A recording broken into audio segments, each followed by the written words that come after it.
All right. Good afternoon, everyone, and thank you so much for joining me here at the First Alert Desk. I'm Tori Cooper, and we have a few updates for you. Not too many. Of course, it's a weekend, so news is tends to be slower, but that's okay. That's usually a good thing. That means our community members are doing well out there. But we do have two stories that I felt were of relevance that are doing well on our website right now that I felt like you should know about. So let's start in Henry County. This is a top story that we just learned about. Absolutely terrible news. This is not the type of news that we like telling you about, but it is something that should act as a cautionary tale for everyone driving. It's one of those driving rules that we forget sometimes is important, but stopping at a school bus. A family in Henry County tonight is grieving the loss of their daughter, who's just 8 years old, after she was trying to board a school bus, according to investigators, when a driver who failed to stop for the school bus and the students boarding and unboarding the bus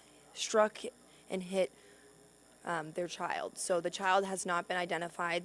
The child was taken to the hospital in critical condition, and now we know, unfortunately, that child has died. And now we do have our Atlanta News First reporter, Bridget Spencer, heading back out to the scene to try to gather up some more information. Investigators tell us they did make an arrest of that driver, 25-year-old Kaylee Andre. Just want to double check that I'm saying her last name correctly, the name of the driver. They did tell us that we may not get a mugshot for the driver until Monday, but we do have a name. Yes, I was correct. Kaylee Andre was the driver, according to police, who failed to stop for students and is now being charged with vehicular homicide. And so that's the very latest on that. And we are working to get community reaction as well as some safety reminders for drivers in light of this happening. So again, just another reminder, slow down when you see the school bus. You know, they might not always have those stop signs that pull out, but if you see the school bus stop on either side of the road, you have to stop because kids are going to be crossing in both directions most likely. So just keep that in mind because our kiddos, you know, they are always trying to make it home safely, and that's what we want for our parents. So, you know, our condolences to the family tonight dealing with this loss, an unimaginable situation and outcome. And just for the entire Henry County School District. So we are reaching out to the school district to try to get some more information, to try to see if they are going to release a statement in regards to what happened. Maybe let us know which school the child attended, and any other reminders they want to share with parents or statements. So if we get any of that, you will see it in our newscast at 10 and 11 o'clock. So look for that. The other story, we just got some new video in that I wanted to draw your attention to.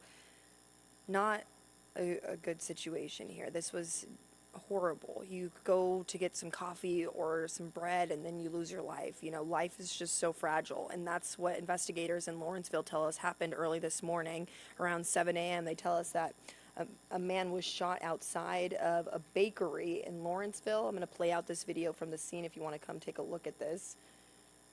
Let me make sure that this is happening. Okay, so you can see that this is the bakery where they were called out to, and I just want to make sure I get so Physique Euro Bakery, hopefully I'm pronouncing that right, but call came in early this morning. Man was shot and killed outside of the bakery. Police tell us that when first responders got there, unfortunately the man died on scene, and now they're asking the community for any help. If you did see anything in the area, to come forward, because as of right now there has not been an arrest made. So this is an ongoing investigation. We did send our Atlanta News First reporter, Joshua Skinner, out to Lawrenceville to try to see if we could get some surveillance video, because police in their narrative did tell us that they were digging through some surveillance. So hopefully we will get that out to the public if the store maybe captured anything, or if any other businesses in the area may have captured that. So that is the other story that I wanted to tell you about. Of course, always call Crime Stoppers or Lawrenceville Police if you have that information.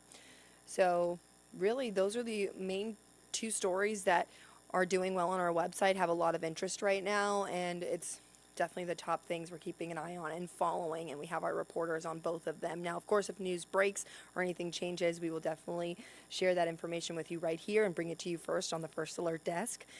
The weather outside is perfect. This is probably the best day we're going to have this week based off what the First Alert meteorologists are telling me. So get outside, even if it's just a little walk. Just get outside and go enjoy it.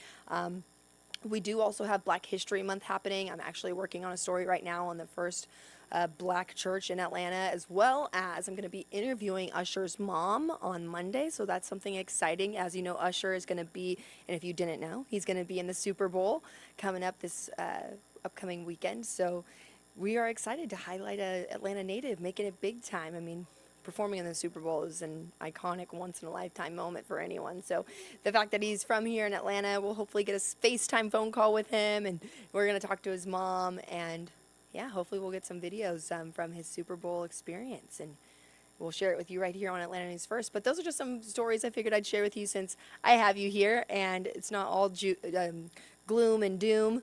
We have some positive stuff happening as well. So tune into our newscast. We love when you join us on that other side. We love when you're here on social media, but we also love when you show up for our newscast because things change, things break late in the evening around 7, sometimes 8, and we like to get those stories out to you as well. And keep an eye on our website and our push alerts.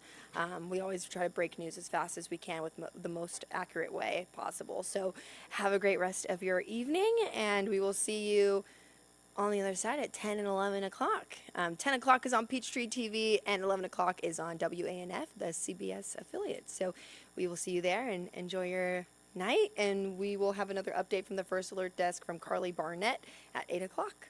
All right, bye.